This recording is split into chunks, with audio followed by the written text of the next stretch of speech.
લાગે ઢૂંઢી એટલે એક વેચની છે. નમસ્તે ખેડૂત મિત્રો, આજે ખાતરની જે વાત છે એને લઈને ભાઈના ફાર્મમાંથી અમે આવ્યા છીએ. તો વધારેમાં તો ભાઈનું આપણે પરિચય લેવું.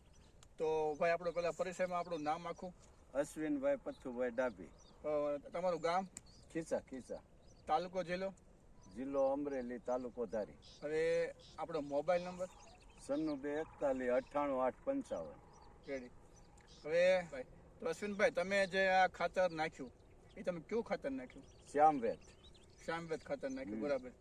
હવે તમે જે શ્યામવેદ ખાતર નાખ્યું છે એ તમે જે અમારી ડેપો ઉપર આવ્યા અને વાત કરી કે ભાઈ અમારે જે કાંઈ ઘઉંમાં ફેરફાર તમને દેખાણો, એ વાત તમામ દર્શક મિત્રોને તમે જે લાગ્યું એ હાસી રજૂઆત. કોઈ ખેડૂતને આપણે એક કોઈ ભેળીની વાત નથી કરવાની. જે હામો માલ થયો છે આપણો, કે માનો કે અમારે આ અડધી છે પથરાળી જમીન, આ અડધી આવે છે. હવે એમાં આજે બાજુવાળા મેં તો ઓણ જ હજી વાવ્યું છે, નકર બીજા ભાઈ વાવતા, પણ એને કોઈ દી આવો પાક નથી થયો એક ધારો.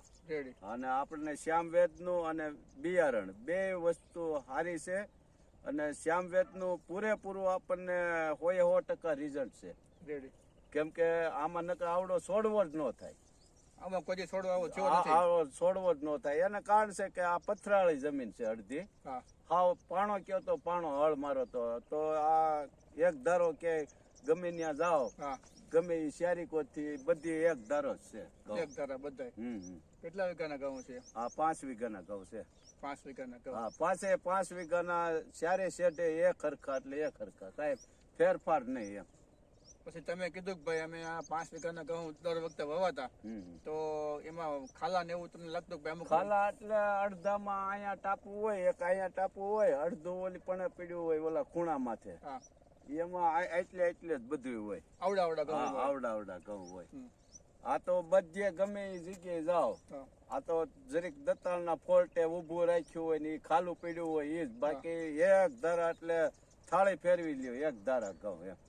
બાકી તમે કીધું કે ભાઈ હાથી આખ્યું તો પાણાના ગળિયા બાર. હા, એ તો આમાં પાણો જ છે, પણ માથેથી જ પાણા પથ્થાળ જમીન છે આપણને દેખાય છે, ડુંગરાળ અને આપણે ગીર વિસ્તાર છે.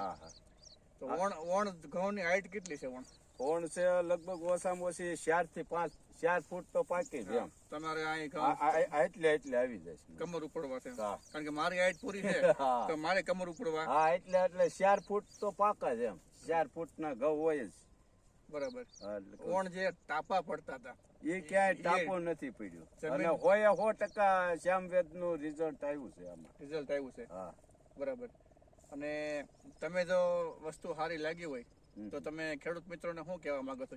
ભાઈ શ્યામવેદ જ વાપરવું, અને સસ્તું, ડીએપી કરતા સસ્તું. એક તો ડીએપી ના પૈસા જાજા દેવા, અને એ કરતા રિઝલ્ટ સારું. રેડી. એટલે કહું છું, એ કરતા રિઝલ્ટ સારું મળે છે એમ. તમે પેલા વાપરતા કે પેલું? નહીં, ઓણ જ બધા પાકમાં ઉપયોગ કર્યો છે. બધા પાકમાં? સૈણામાં અને ધાણા ઘઉંમાં. સૈણામાં કેમ લાગ્યું? સૈણામાં સારું રિઝલ્ટ, એમાંય બહુ સારું છે. પછી તમે આજે કાલે જે વાવણી કરી એ શેની કરી? કાલે કરી તલની કરી છે. આ થશે ને? આજ તારીખ કેટલી? આજ તારીખ થઈ 19. 18 કે 19? 18. હા, 18 છે ને? 18 તારીખ. 18/2/2024. તો તમે 18 છે ને? 18 ને રવિવાર. 18 ને રવિવાર, બરાબર. તમે કાલે વાવણી કરી છે ને? કરી કાલે કરી તલની. એમાં તમે કેવું ખાતર? એમાંય શ્યામવેદ જ કાલે હજી વાવ્યા છે? કાલે વાવ્યા છે. તો ખેડૂત મિત્રો, આપણે ભાઈ અશ્વિનભાઈએ જે કાલે તલની વાવણી કરી છે, અને એનું આપણે પાછું પરિણામ પણ વિડીયો માધ્યમથી આપણે બતાવીશું પાછા. આનો કેવું રિઝલ્ટ છે એમ. આમાં તો અમને બતાવી જ દીધું, કીધું આ ખોટા 400-500 રૂપિયા વધારે દેવા, અને એ કરતા રિઝલ્ટ સારું એમ. બરાબર. એટલે કહું છું, શ્યામવેદ નું એટલું રિઝલ્ટ છે સારું. બરાબર છે. હવે એવું અશ્વિનભાઈ કહેવાય છે કે ગમે એવું ખાતર હોય, પણ ઘઉંમાં જે ખાતર પરિણામ આપે ને, ઘઉંમાં એ હાચું. ખાતર માર્કેટમાં ઘણા બધા છે, પણ ઘઉં ની અંદર પરિણામ મળી ગયું ને, એ ખાતર છે. આગળ બીજું કઈ હોય નહીં. તો તમે કહો છો કે મારા ઘઉં એટલા હાઈટ વાળા, પણ આપડા રાતડામાં જે ઉભા છે, આગળ જાવ એટલે એટલે થઈ જાય મને. રેડી. હા, થોડાક માં આગળ જાય ને એટલે થઈ જાય. આપણે જે ઉભા છે નબળા રાતડામાં છે. બરાબર છે. આપણે નબળી જમીનમાં ઊભા થઈ. હા. આપણે ઘઉંનો દાણો જોવો તમે, આ ખાતરની અંદર આવતા 7 પ્રકારના તત્વો, એનું આ પરિણામ છે. આ કોઈ જાદુ નથી. ભાઈ ખેડૂતનું કહેવાનું થયું કે ભાઈ આવા ઘઉં કોઈ જ નથી થયા, પણ વર્ષોથી નાઇટ્રોજન અને ફોસ્ફરસ 2 વસ્તુ વાપરવામાં આવતી હોય અને આમાં 7 પ્રકારના તત્વો વાપરવામાં આવ્યા છે. એનું તમે આ પરિણામ જોવો છો. ઘઉંની હાઈટ તો છે, પણ ઘઉંનો દાણો જોવો, એકદમ પાકમાં ખૂબ સરસ દાણો છે. તો અસીમભાઈ, પાકમાં કેમ છે? પાકમાં જોઈ લ્યો ને, આપણે બધા ખેડૂને જોવે એમ બતાવવાના છે. કઈ આ ઓલું જોવો કેમ છે અસીમભાઈ પાકમાં? દાણા અરીઠા જેવા. અરીઠા જેવા દાણા.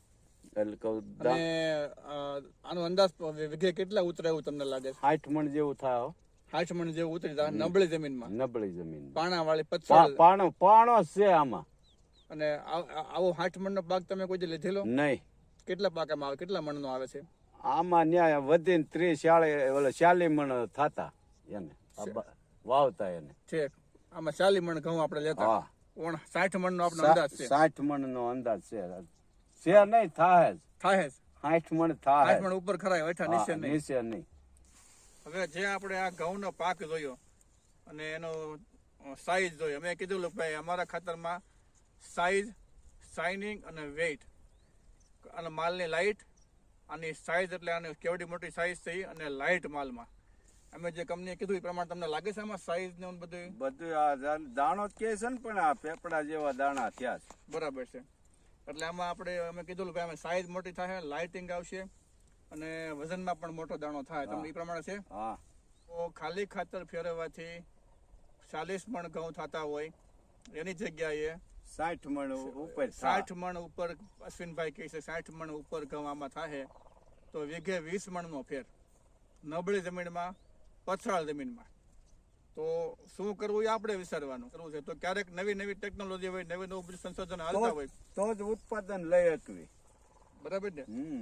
કારણ કે સમયની હારે હાલવું જરૂરી છે.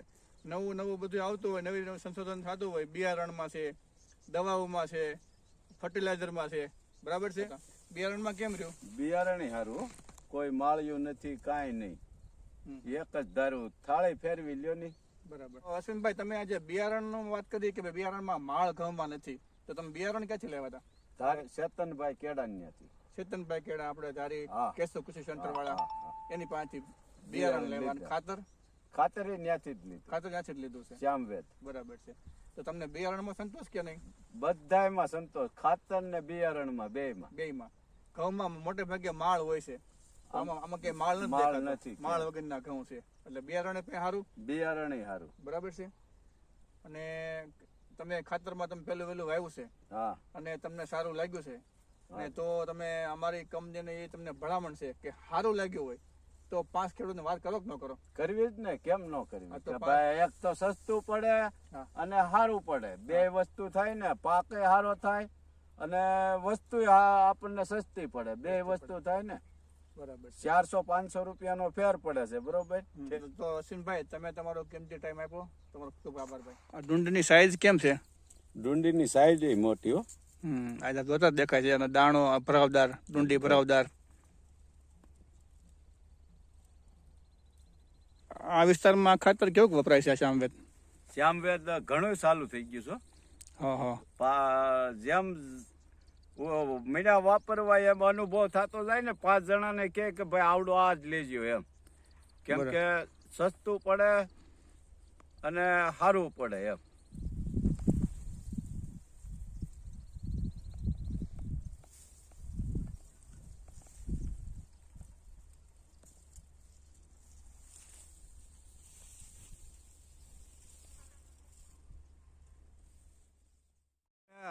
ડુંડી કેમ લાગે? ડુંડીમાં કઈ ફેરફાર લાગે? ડુંડી એટલે એક વેતની છે. બરાબર. એટલે કહું એક વેતની પૂરી છે અને એક જ ધારી ફૂટ અને બધી એક કોઈ નાના મોટી ડુંડી નહીં એમ. બરાબર. એટલે કહું પાયાનું જે પેલું ખાતર છે એનો જ આ કારણ કે ફૂટ એક ધારી ઉપડી ગયેલી. કેવું ખાતર છે? શ્યામવેદ ખાતર છે. બરાબર છે. તો આપણે શ્યામવેદ ખાતર આપણે સંતોષ ને ભાઈ? હા જીવો. આ તો આપણને તો પાક આવી ગયેલો છે એટલે ખબર હોય ને કે ભાઈ કેવું છે એમ. એક જ ધારું કઈ ફેરફાર નહીં અને એક ધારા ઘઉં. આ ખાતર કયું છે ભાઈ? શ્યામવેદ. ઠીક, શ્યામવેદ. કલર પણ શ્યામ છે, બરાબર ને? નામ પ્રમાણે ગુણ છે, બરાબર ને? એક ધારો દાણો, એક જ ધારો દાણો, અને દાણો પણ સર કમ્પ્લીટ સમયસર ઓગળી જાય છે, બરાબર ને? માનો કે ઓવણીમાં વધ્યો હોય, હા, એટલે આસુ સાટી દે, એટલે કે આમ આસુ સાટી દે. ઠીક, આ ઓવણીમાં વધેલું છે. હા હા, એટલે અમે તલ વાવ્યા એમ ને? તલ વાવ્યા છે. હા, એટલે કે આસુ સાટી દે. બરાબર. પાણી પણ તલમાં હાલે છે, બરાબર. રેડી. તલની વાવણી કરી આપણે કાલે 17 તારીખે, 17/2/2024, બરાબર ને? તો મિત્રો, આપણે ભાઈ શ્યામવેદનો જે ઉપયોગ કરી રહ્યા છે એનો તલનો વિડીયો પણ આપણી તમારી સમક્ષ બધા મૂકવામાં આવશે. ભાઈ, આ પથ્થર આમાંથી નીકળે, જમીનમાંથી નીકળે? હે, એટલી જમીન આછી છે? આછી. આમાં તલ વાવ્યા? ખાતર કેવું વાપર્યું? નામ નહીં આવડે ને? શ્યામવેદ વાપર્યું? કેવા કલરનું છે? કાળા કલરનું. અને આ પથ્થર જમીનમાં વાવ્યું? આવા પથ્થર નીકળે છે એમ ને? આમાં તલ વાવ્યા ને? ભલે.